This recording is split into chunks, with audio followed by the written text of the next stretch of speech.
This race is winding down, the second and concluding moto in the United States Grand Prix here in Carlsbad. And Schultz begins to lose it, and into the crowd he goes, and he takes a couple of spectators with him. So Schultz, who had a big lead, goes down. It was Lackey who was leading in the first moto who crashed, and now the same fate befalls Schultz.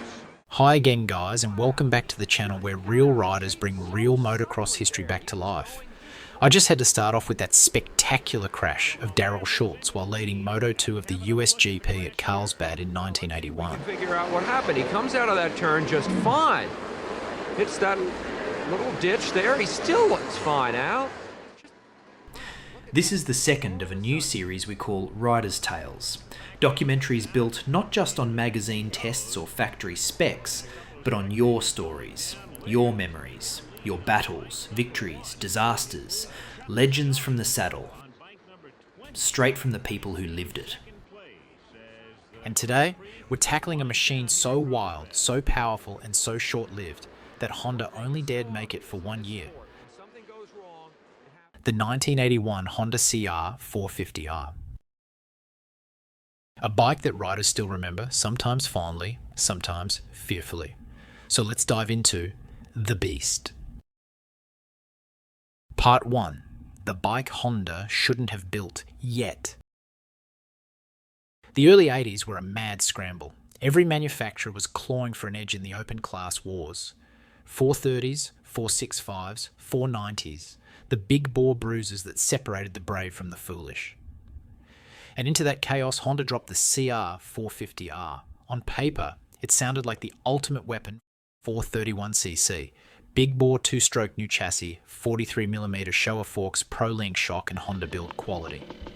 But the reality was different, very different.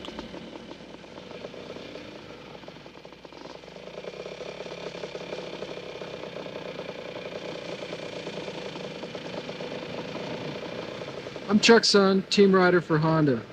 This year I won the US 500 National Championship Series aboard a Works RC 500. Prototype to this CR 450.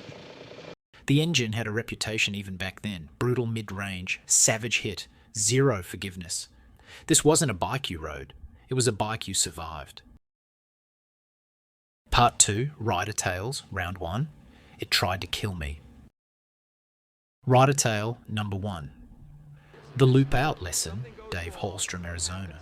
Dave remembers test riding an 81 CR 450R and says the power band was like a light switch. Nothing, then bam, the front end shot up like a scalded cat. He looped it before he even reached second gear.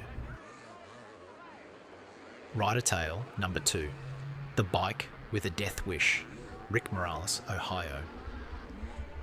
Rick said it was the first bike that ever made him genuinely scared to twist the throttle. He called it, quote, a CR 250 with anger issues and a death wish. Rider Tale number 3. 17 and traumatized. Mark Jensen, Oregon. Mark tells the story of a friend who bought one brand new at 17. First weekend out, the 450 bucked him so hard over a whoop section that he left the track early to sit in the truck and rethink his life decisions. The theme is clear. The big CR came on fast, hard, and unexpectedly. Some riders loved that. Most, well, not so much. Part 3, what Honda got wrong and sometimes right. The 450 wasn't all chaos. It actually had some strong points, especially the ProLink rear suspension. It was plush, innovative, and a big improvement on the twin shock era. But the chassis was another story riders complained about. Head shake at speed, flex in the frame, vague turning unpredictable suspension action on square bumps. With that explosive engine, the bike became a handful even for pros. And remember, in 1981, Honda was still figuring out how to make an open class two-stroke without making it a hand grenade.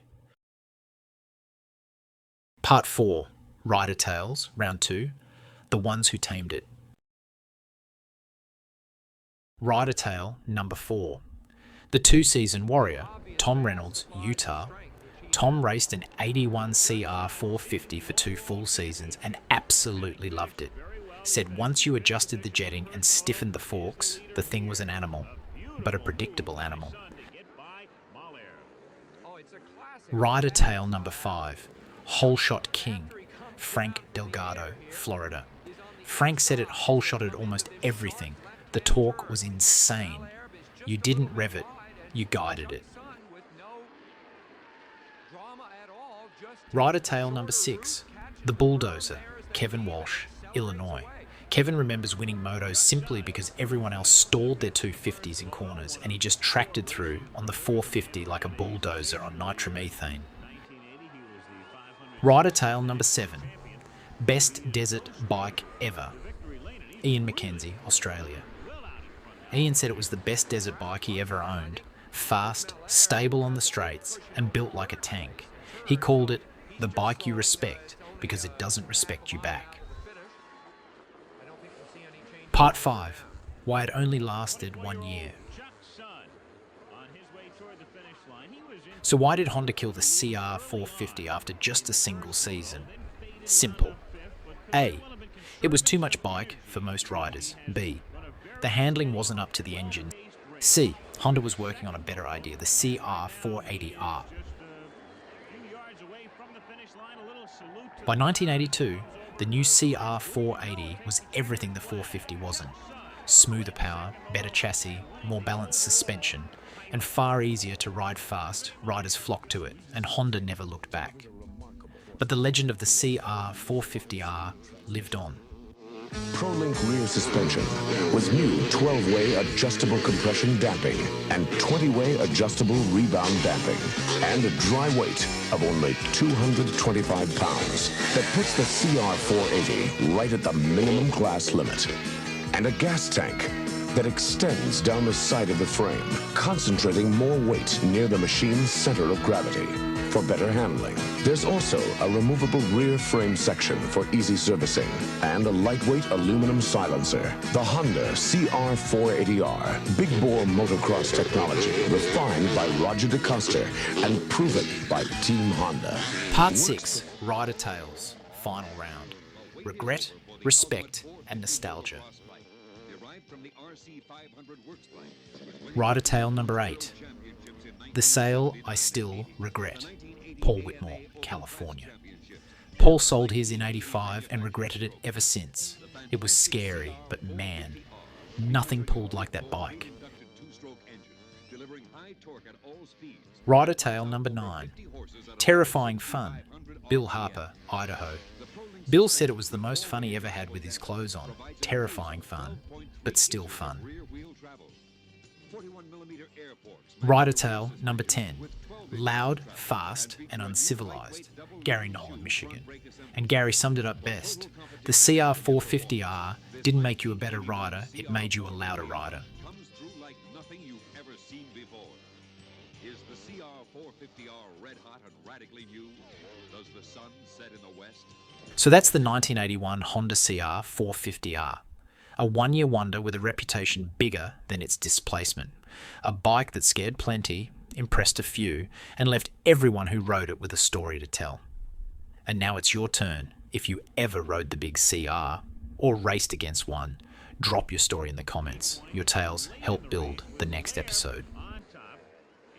Again, that's nearly it for today's video. Please let me know if you're enjoying this series. It definitely helps keep me motivated, and I love reading your stories. Hit like, subscribe if you haven't already. And although I do have a standout prospect for the next episode, be sure to let me know if there's a particular legend you'd like Rider Tales to cover next, and why you would like to see that bike. I'll include your comment in the video. Until then, ride safe, or at least ride smarter than Honda's engineers did in 1981. Cumulative standings, Chuck Sun the winner, Brad Lackey finishes second, Graham Noyes third, Brock Glover, who was the winner of the first moto, finished 11th in the second and wound up 6th overall. Now this is Al Michaels along with Sam Posey saying so long from Carlsbad, California.